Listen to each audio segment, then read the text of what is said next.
Welcome to Divine Timing Meditations. This is a verse from the Tao Te Ching. Please refer to the description box below to learn more about the Tao Te Ching and how to incorporate it into your daily life. The relaxing music here will continue for a few minutes after the verse is read aloud. Please use this time to contemplate the verse's meaning and what it means to you. Feel free to share your experience with us in the comments below.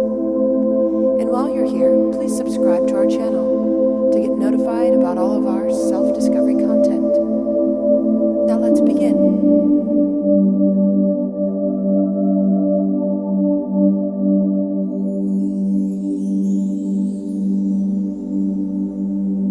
Verse 11 of 81, Tao Te Ching.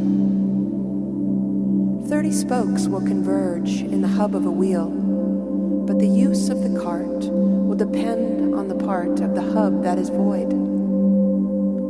With a wall all around, a clay bowl is molded, but the use of the bowl will depend on the part of the bowl that is void.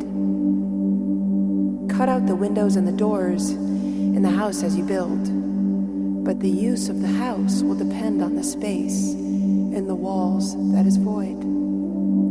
So advantage is had from whatever is there, but usefulness rises from whatever is not.